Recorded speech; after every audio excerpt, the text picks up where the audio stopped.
Hello, my culminating friends. I bring you today Ilya Shapiro, who I have recently characterized as one of my oldest social media friends by virtue of describing that term or conceptualizing that term very broadly. He reminded me a few years ago that we go back to the days before social media as currently understood, right, Ilya? When we were both on the Princeton lawyers TigerNet email discussion list. That's right. And I was, when I was in law school, trying to get some advice from you, and I had no idea what I was doing. Probably still don't in terms of a legal career, but. Well, if you were asking me for advice, you definitely had no idea what you were doing, especially if it had to do with career advice. It is great to have you on after having seen you a couple of weeks ago in Washington when you spoke to the Republican National Lawyers Association and managed to stay out of trouble in front of that tough group. No protesters there, oddly enough. Not oddly enough, it was very nice to see you, and everyone in my house, and I have that kind of house, is enjoying your book. It's being passed all around.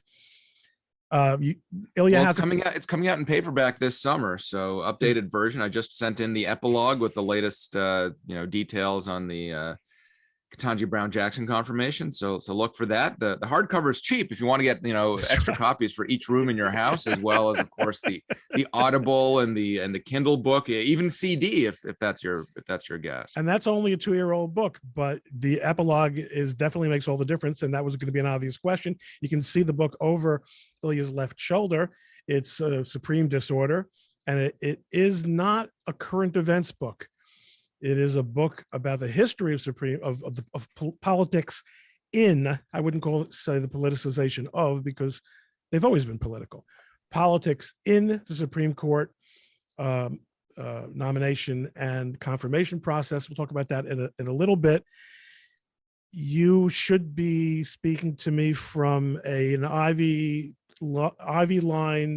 from the inside of an ivy-lined office at the Georgetown Law School, but I'm still not allowed on campus. That would be for me to be there would trigger some people or cause harm, necessitate some crying rooms or something. That would be very provocative.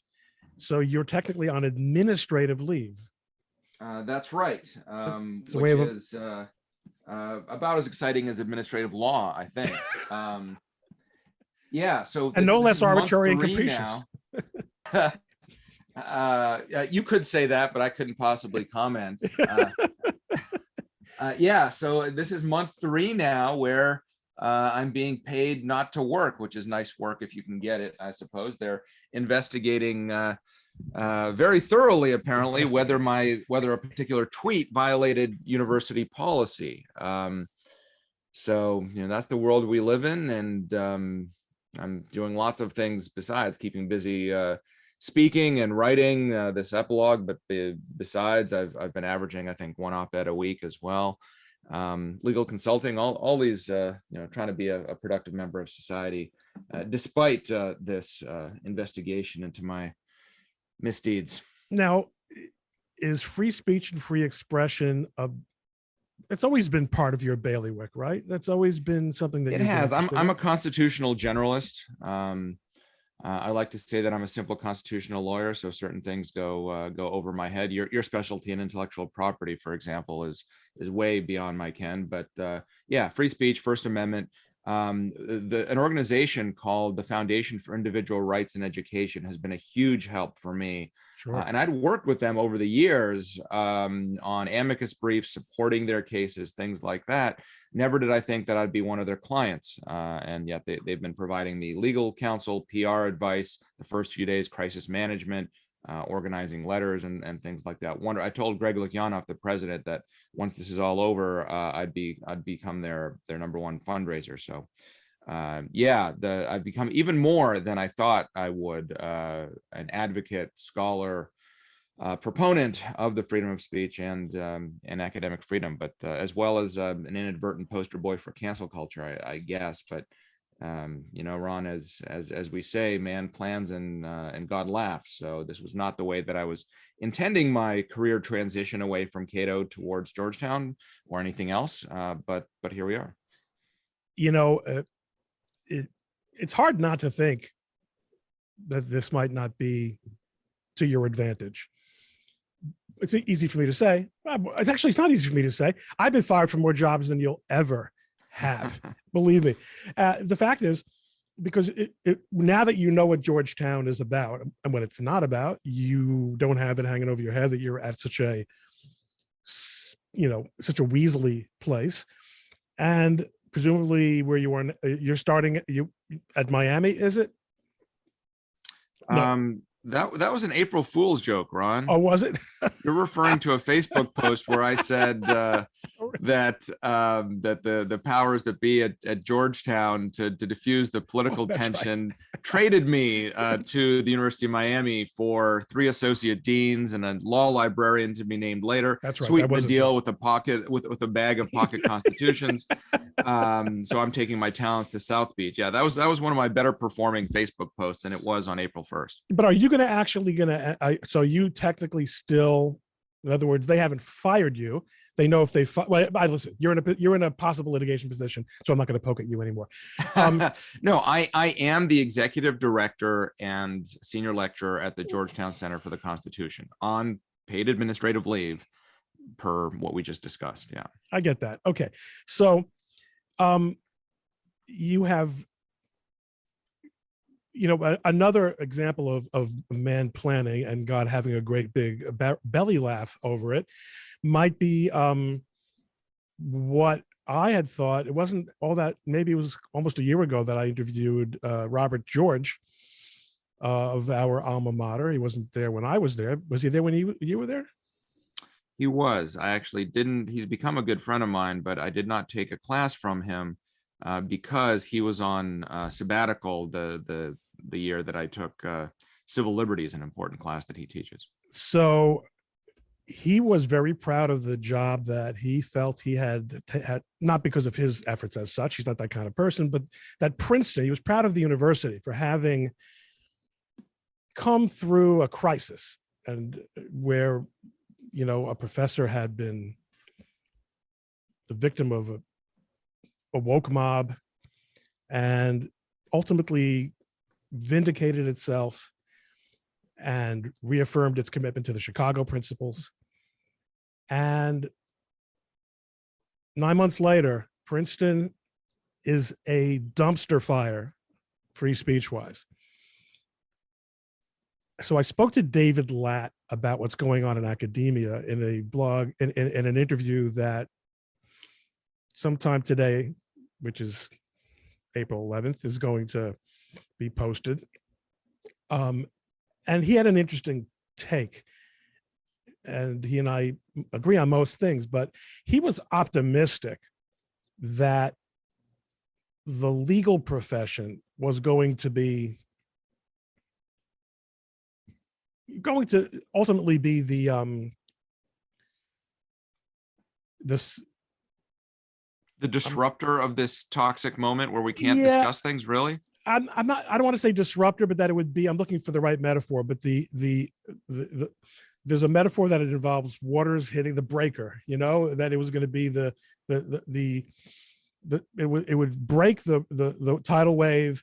It would be and I said, well, do you really think so? And we see what's going on in the law schools. He says, yeah, but those, because I asked him actually about your situation and similar situations in law schools. Referring to, in case your listeners aren't fully aware, this is March 1st. I had an event shut down at UC Hastings, just screaming and yelling as if it was Occupy Wall Street. The following week, there was a similar situation at Yale.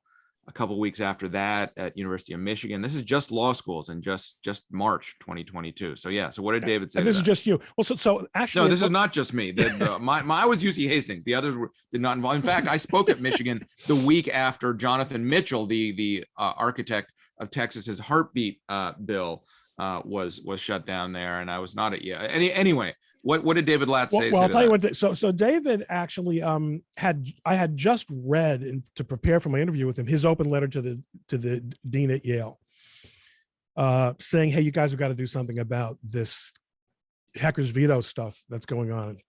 And he told me during the interview that she had come out that morning with a statement taking the proper position, which was that, no, this is not appropriate. This is, we spent a lot of time talking about why Yale law matters beyond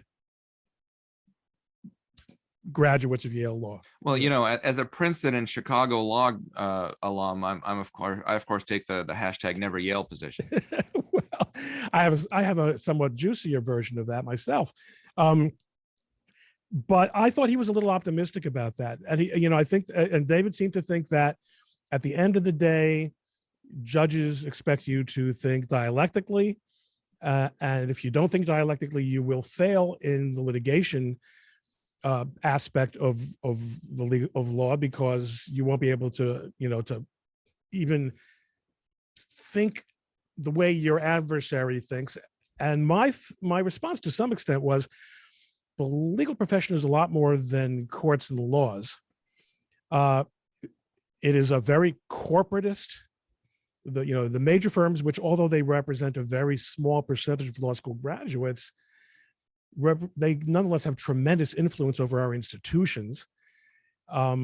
They are absolutely bought into the woke narrative, which is, even though I was with a relatively smaller firm of 150, is part of the reason I can never be one of many reasons, but for sure the rate controlling reason why I cannot ever work in a corporate law firm, and that these cultural things really make a difference. So we kind of agree to disagree. I tend to be optimistic in general, but I don't think I could sign on to his view that. No, it's gonna have to be something else. I mean, I just had a New York Post op-ed where I go into this, and there needs to be a cultural disruption, and it has to come from people who are influential in the culture, whether political leaders, cultural avatars, Elon Musk or Joe Rogan. Those are the kind of people who have to continue doing with people of that stature. Yeah. Well, I tweeted when Whoopi Goldberg had her little, minor cancellation incident, and I don't think she was anti-Semitic. She was just ignorant about certain aspects of the Holocaust. I agree. She was suspended for only 2 weeks. I guess there was less to investigate there than in the, the 11, 12-week thing with me. But anyway, I tweeted at her and said, she and I should go on Joe Rogan's podcast and hash things out. But no response, alas. Strangely enough. Yeah, I think I wish I would have. Think a Goldberg would reply to a Shapiro, but No, the Goldbergs and the Shapiros never got along. Are you kidding? It's like the Hatfields and the McCoys back in the Pale, right? Right. I mean, they didn't shoot at each other. They just shoot each other nonstop. Yeah. You're right. I mean, I do, and I think there is to some extent, there's always going to be some, when we talk about cultural figures, to a large extent, we're talking about people in entertainment, although in the case of, Musk, you're talking about a robber baron. Right. There are always going to be people who want to play the anti-establishment clause and card. And even a guy like Bill Maher has found that he can, keep doing what he's doing profitably, and and tell people things that in his audience that they may not want to hear. Is it possible that there's going to be enough of that to make a difference? Well, there's two contrasting proverbs, or I don't know what to call them. Either if something's not sustainable, then it won't go on forever. It will stop. On the other hand, things are always darkest before it's pitch black. So I don't know if we have to go lower. I don't know if there's a natural inflection point that's going to happen. Well, I will say on the darkest point, that one thing that my observation that I've made for the last couple of years is that the shift to outright censorship and to a real moral comfort with outright censorship on the left is indeed probably attributable to the fact that they're losing they're losing the argument on important fronts. They fear argument, they fear exposition, and that's the kind of dawn that you might expect. On the other hand, people do censorship. People censor because it works. And if you can forestall the dawn by, I mean, the Soviet Union lasted for 70 years. Is it only 70 years, or is it, wow, it lasted for 70 years? Yeah. I don't think any of us wants to go through 70 years of anything like that here. On the other hand, you say, what's sustainable?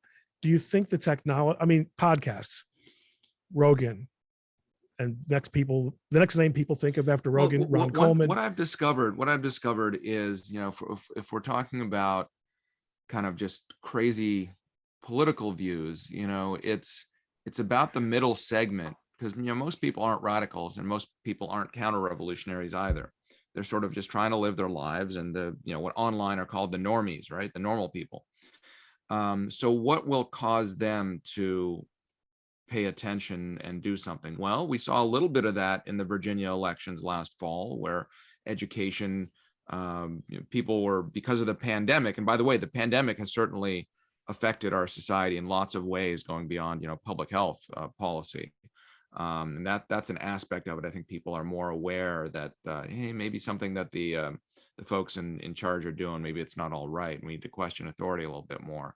But that happened with education policy in Virginia. I think it can happen elsewhere on other dimensions, because it's we're seeing a polarization, and we're seeing kind of a populism of both the left and the right, and then you see a growing reaction to it in different ways. So who knows whether there's going to be a technological disruption, whether something economic, if everybody's doing really well economically speaking, then certain other things won't matter. On the other hand, if everyone's doing really poorly economically, that will also shift the culture in various ways. So it seems like we're in the eye of the storm, as it were. So it's very hard to diagnose exactly where things might go.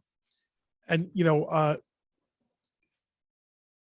did you get to teach at all before you blew No, things this up? is what happened. My fateful tweet happened 5 days before I was due to leave Cato and join Georgetown. So that's, legalistically speaking, it's not even clear whether these Georgetown policies that they're applying to my statements even apply to me, because I was not an employee.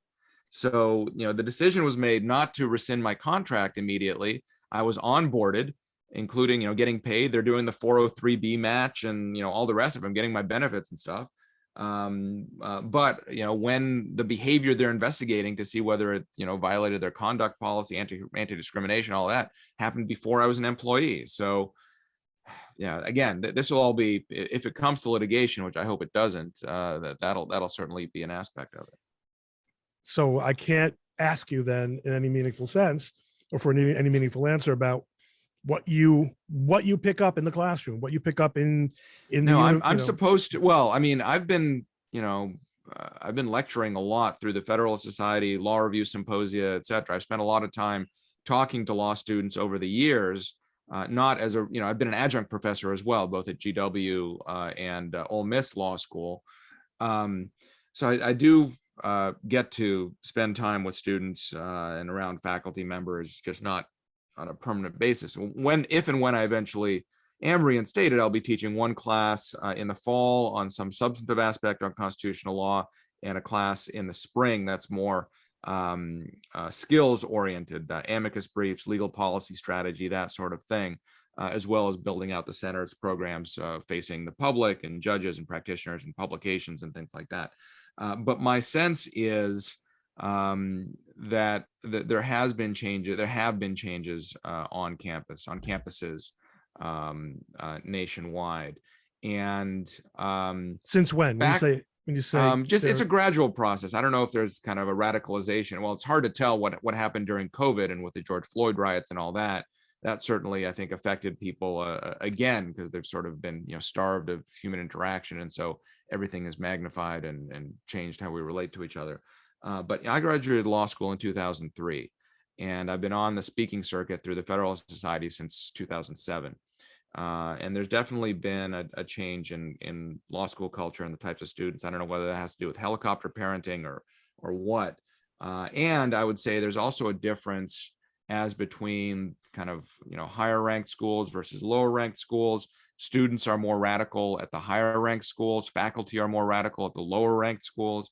I'd never been protested before until UC Hastings, but I have been subject to faculty boycott in random places around the country. I mean, of course, Federalist Society students are self-selected to a large extent, but I think there's this perception, I think, that they're different today also from when I was president at the Northwestern chapter in the late 80s, mid 80s. My wife went to Northwestern Law. She was class of 09. 09. Well, that would be a little bit after my time. I did manage to get out in 3 years. I think there is an opinion that today's Federalist Society students are more careerist, and maybe that's a good idea, since I definitely, having the Federalist Society on my resume while interviewing in New York didn't do me any favors. I mean, I know that for a fact. Now I think on balance, it helps more than it hurts. I mean, most places it won't matter one way or another, but that's interesting. Especially for clerkships, or for, there's a lot of state solicitor general's offices and things like that. I think for corporate law, it mostly doesn't matter. You just brought up a point that I would love to hear your opinion on. I wrote an article, I called it a white paper because I didn't want to bother getting it peer reviewed or getting it published, but I know that a couple of people saw it, on Section 230 and on corporate censorship. And one of the subtexts of the article was that, even if the federal government never again decides to enforce either consumer protection laws or antitrust laws, states can do that too, and they probably should. And yet there's been so little of it. And I think there was a lot of talk 2 or 3 years ago about states where we could expect to see more of it. Why do you think there's been, there are still some conservative states, by which I mean government states that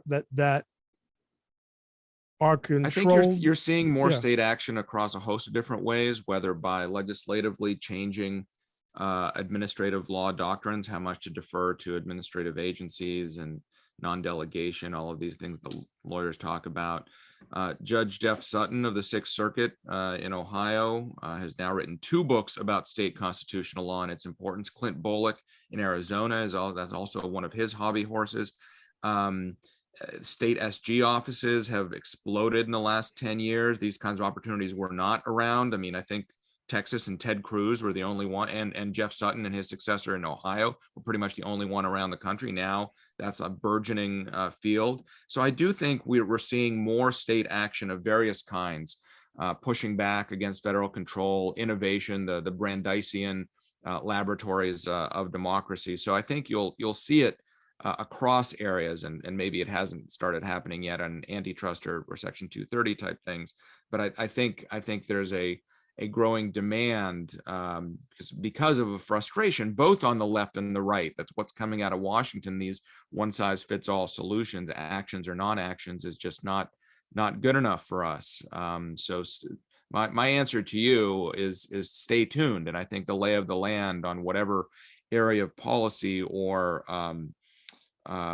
regulatory authority is going to be different 10 years from now. Of course, conservatives, at least a lot of the conservatives I know, including myself, have found themselves in an awkward position on federalism in the last few years, because on the one hand, we would like to see more of that. And on the other hand, the deference of the Supreme Court to police power, and the extent to which we even heard a couple of justices talking about a federal police power during oral argument, at least, during the OSHA case, was distressing. Are conservatives being inconsistent when they complain about, the failure of the Supreme Court to take a close look at First and Fifth Amendment issues in the lockdown type of situation? or is that no? The Roberts approach of I'm a conservative, and that means that I live and die by what the states say, no matter how, when it comes to police power, no matter how tyrannical that may seem to you, Coleman. Well, individual rights are supposed to trump. I mean, there's a different kind of argument when you're saying that something the state does is trumped by federal law. It's a different type of claim, obviously, if you're saying that, your First Amendment, Second Amendment, unenumerated rights, economic liberties, property rights, whatever, are being harmed by whether lockdown orders or anything else. And so, I'm more of a classical liberal, and so I would rather federal judges take a robust look at what states are doing and make sure they're not intruding on individual liberties in various ways. And I also want to make sure that what states are doing, I'd rather the federal government, or the courts force the federal government to give back a lot of power to the states, and let California be California and Texas be Texas, and so forth, as long as their regulations don't affect the rest of the country. There's a case going to be on the Supreme Court docket next term about what's called the Dormant Commerce Clause. That is the idea that California, through state law, is regulating interstate commerce, and that shouldn't happen. So there are a lot of complicated issues, but a lot of people tend to be fair weather federalists, and it just depends whether they like who's in control of the levers of power in Washington. It was very distressing to hear Justice Kagan talking about, I think also Justice Kennedy said this a couple of times. Justice Kennedy, Justice Breyer, going to be Justice Kennedy. Well, this is unprecedented. This is unprecedented, and I'm screaming. That's the whole idea of a constitution, is how to deal with these are first principles to apply to unprecedented situations. When nothing else has happened before, when everything else, at least we know that congregational prayer is a First Amendment right.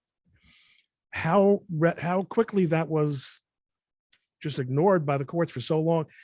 And one final question I want to ask you before I let you go. I have made this observation. I think that given your work, you might be one of the guests I have who's in the best position to test it, which is that judges don't only read opinions, and they don't only rely on opinion, on precedent in that controls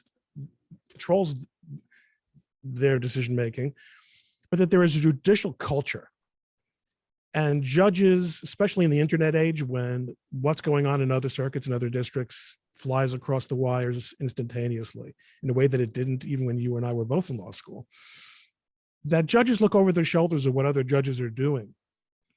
And that has an influence on the decisions they make.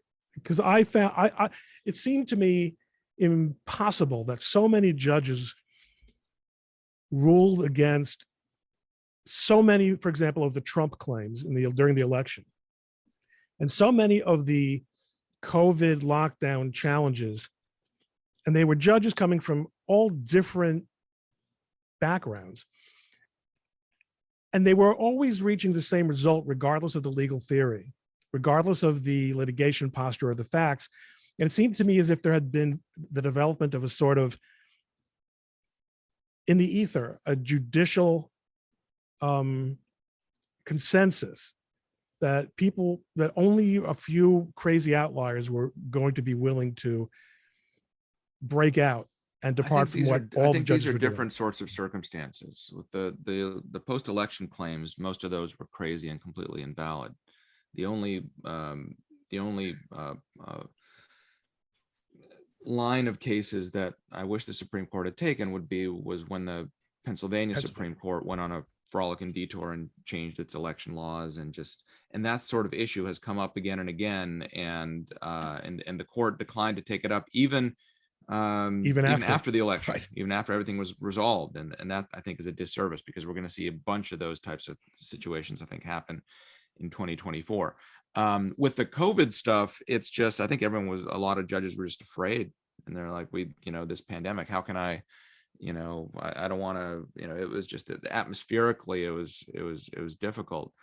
But the thing is, after the first month or so, I don't know what they were afraid of, because at that point, the science sort of became clear, and these divisions about essential versus non-essential, it was completely ludicrous. And, there's no reason to treat, if you're, opening up these kinds of spaces where people can congregate, well, why are these other types of spaces being treated differently? All of these things. And, I think that became quite clear when simply a change in personnel on the Supreme Court started leading to different results. When Barrett replaced Ginsburg, and all of a sudden, the 5-4s in favor of government power became 5-4s against it. As well as you started seeing green shoots from some state Supreme Courts that were saying, no, you can't just have the state health secretary or what have you just ruling by decree, especially when the legislature is back in session. There's no plausible way, forgetting whether how you balance the rights versus the powers under the state constitutional system. There's no more justification for emergency rule by decree. If the state legislature wants to pass a law, then we'll evaluate it in due course, but you can't have this dictatorial rule. But so that was definitely an area that federal courts wanted to stay away from. But they're also, going back to my earlier question, it seems that there's a point at which federal courts must have something to say about non-delegation, even at the state level. I mean, isn't it? Well, look, for too long, conservative jurists and legal theorists said that courts should defer to elected officials. That's what the Judicial Restraint School, and just like John Roberts in the Obamacare litigation, bending over backwards to apply a presumption of constitutionality. I think that was happening a lot. The liberal judges, because they liked that exercise of authority, and conservative ones because they wanted to be restrained. And so who gets it in the neck? It's individuals who are getting harmed by this arbitrary government action. No, I think I think that the presumption of constitutionality, or at the lower level, the presumption of legality or regularity, has completely overwhelmed the judging function, and we're getting a lot of cutting and pasting of multi-part tests, but not a lot of judging. But you're the one who's going to be hopefully in a position to teach people about that. You have mentioned, Ilya, that when is it, June, that when the updated Supreme Disorder is going to come out? The paperback edition comes out July 5th. We thought it would be right when Stephen Breyer was announcing his retirement. Of course, he jumped the gun a bit, or at least his decision was leaked by the White House before he wanted. As it happens, the hardcover came out 4 days after Ruth Bader Ginsburg passed. So this year, I guess we're going to have some big decisions at the end of the term, at the end of June, with abortion, Second Amendment, administrative law, other things, and then the paperback's going to come out, so that'll be part and parcel of my media tour then. Hopefully I'm reinstated by Georgetown at that point, but the leading theory is that they're waiting for the semester to end, so the students are off campus to then quietly reinstate me. We'll see. Best of luck in your endeavors, and thanks so much for agreeing to come on, and please do stay in touch, and let me know if there's anything we can do to help. Send me the link when this is posted. I'll put it up on my Twitter account and get mobbed because of that, no doubt. Yeah, well, anything I can do to tarnish anyone's reputation, I'm always always up for that. Great talking to you. So long, Ilya. Thank you. Take care.